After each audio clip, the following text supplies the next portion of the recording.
Бисмиллахир-рахманир-рахим. Алхамдулиллах, ва салату ва салам ала расулина Мухаммадин ва ала алейхи ва сахби ажмаин. Құрметті мұсылман бауырлар, жамағат, Алла баршамыздың ұстаған оразамызды Алла Тағала қабыл қылсын, сауаптан жазсын. Алла елімізге, халқымызға тыныштық, береке берсін дейміз. Рамазан айы шарафаты мол ай. Әр айдың, әр күннің, әр уақыттың өзіне тән бір ерекшеліктер болады. Рамазан айында өзіне тән ерекшеліктер бар, қасиеті бар. Міне, біз соның 10 ерекшелігін айтып өтсек. Біріншісі, Рамазан айының берекетке толы ай. Рамазан айы берекетке толы ай.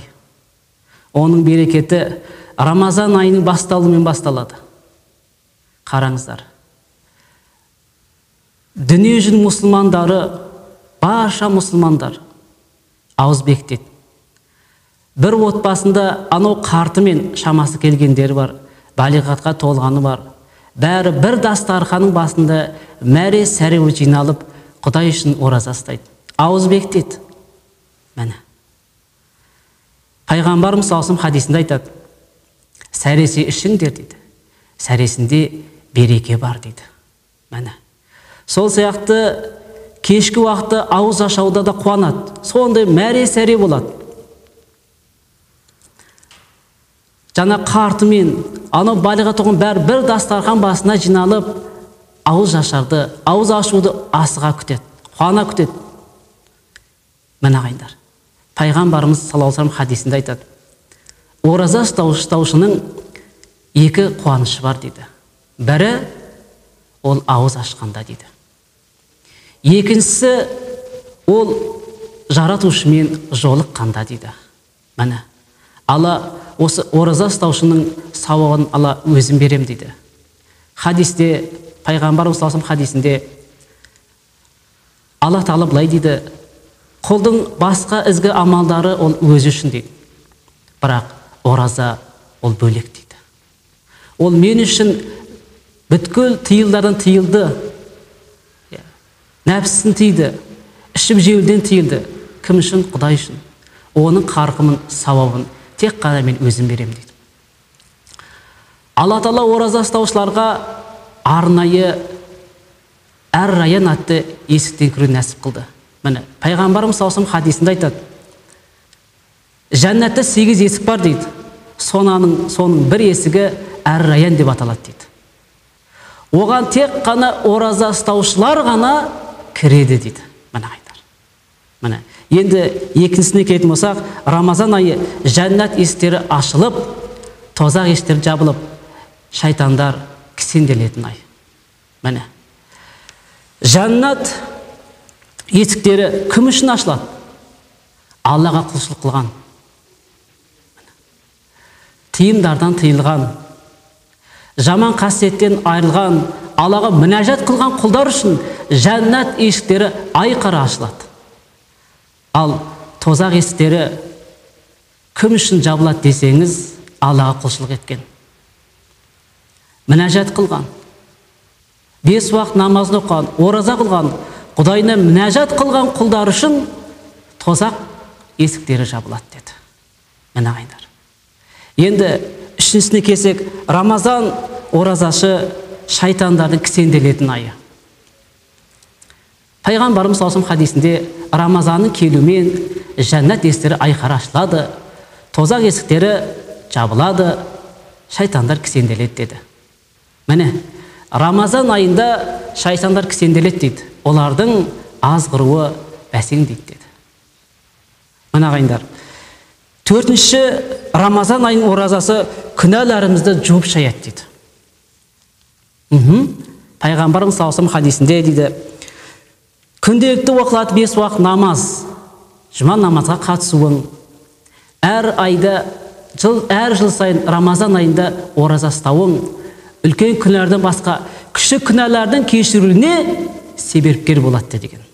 Мына ағайындар, былайқында ораза, Рамазан айының оразасын ұстауымен біздің үлкен күнә емес, кіші күнәларымызды кешуіне себепкер болады екен. Ал үлкен күнәға әрине оған тәубе керек ағайындар. Бесіншісі, Рамазанда жасалған кіші қазылық, оның сауабы артады дейді. Байқанда умра қажылық дейміз ғой. Басқа айлардан қарағанда осы Рамазан айында кіші қажылық жасау, умра жасау, оның сауабы артады деді. Мына айлар. Енді алтыншысына келетін болсақ, бұл айда Құран түскен ай. Аллах Тағала Құранда Рамазан ай сондай ай, ол айда адам баласына тура жол, ақ пен қар айыратын дәлел түсірді, Құран түсірді дейді. Мына ағайындар. Жетіншісіне келетін болса, бұл айда басқа айдарда жоқ болған ең үлкен ерекше ол не? Ол қадыр түні.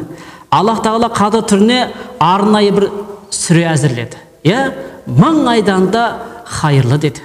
Міне, осы айда құлшылық қылу, ғибадат қылу 84 жыл құлшылық қылғанымға тең деді. Мына ағайындар. Бұл түнді дүние жүзі мұсылмандар асыға күтеді, құлшылық қылады, ғибадат қылады. Мұсылмандар несібесі артады, дұғалары қабыл болады. Міне. Бұл Рамазан айының бір ең үлкен бір ерекшеліктерінің бірі қадыр түні екен ағайындар. Және де имам Куртуби айтады, қадыр түнінің артықшылығы туралы айтады. Артықшылықтар мен ұлығымен артық дейді. Бұл түнде көптеген артықшылықтар бар дейді. Бұл түнде 1000 жылға шаққанда бір жерге жиналмайтын жақсылықтар болады дейді. Жақсылықтар болады дейді. Мына ағайындар. Енді 8-ші келетін болсақ, бұл ай тарауих намазы. Қараңыздар. Басқа айларда бар ма тарауих намазы? Жоқ.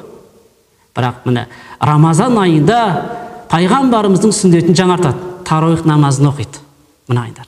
Жаңағы бір қаридың артына тұрып, әрқайсысы өзінің отбасында әрқайсысы тарауих намазын құлшылық қылады. Мына ағайындар. Одан кейін 9-шысы ихтикаф. Міне Рамазан айында соңында ихтикаф жасау ол сүндет. Пайғамбарымыздың сүндеті. Айша анамыздан жеткен хадисте пайғамбарымыз қайтыс болғанға дейін Рамазан айының соңғы 10 күнде ихтикаф жасады дейді. Және кейіннен оны жұбайлар да ихтикаф жасады дейді. Міне имам Абу Дауд ихтикафтың хикмет туралы айтады. Қараңыздар. Асқазан мен жүректі артық нәрседен босатып, жекеше қалу, Аллаға бет бұру дейді. Міне асқазанды және жүректі артық нәрседен босатып, жеке қалу, Аллаға бет бұру деген екен. Ихтикафты айындар. Міне бұл тағы Рамазан айының бір ерекшеліктерінің бар ағайындар. Міне 10-шысы Рамазан жомарттық пен Құран оқу айы. Білесіздер, Рамазан айында адамдардың жомарттығы артады. Көптеген Құран хатымдар оқылады, хатым түсіріледі. Пайғамбарымыз саллаллаху алейхи хадисінде Ибн Аббас радиаллаху анху, ол кісі Алла разы болсын, Пайғамбарымыз саллаллаху алейхи Рамазандағы халін сипаттап былай деді: Алланың елшісі дейді, адамдардың арасында ең жомарт еді дейді. Ол Жәбірейіл періштемен жолыққан кезде Рамазан айында ол одан әрте жомарт болатын еді. Оның жомарттығы желден де жүйрік дейді. Мына ағайындар. Рамазан айында адамдардың иманы қуатталады, артады, жомарттығы, мейірімдігі артады, көптеген жақсылықтар жасалады. Басқа айларда жасалмаған Рамазан айында көптеген жақсылықтар. Ауызашар беріледі, бір-бірін шақырады, мәре-сәре болады. Міне, бұл да Рамазан айының ең үлкен артықшылықтарының бірі екен ағайындар. Пайғамбарымыз саллаллаху алейхи бір хадисінде былай деді: кімде-кім Рамазан айының қадір қасиетіне жеткен болса, толық түсінген болса, жыл бойы Рамазан айының болуын қалар еді дейді. Қараңыздар. Бір жыл бойы Рамазан айының болуын қалар еді дейді. Қараңыздар. Алла міне осындай 10 ерекшеліктері бар екен Рамазанның, басқа айдан қарағанда. Міне Алла Тағала міне баршаларыңызға, отбасыларыңа береке берсін, ұстаған оразаларыңыз қабыл қылсын. Әмин.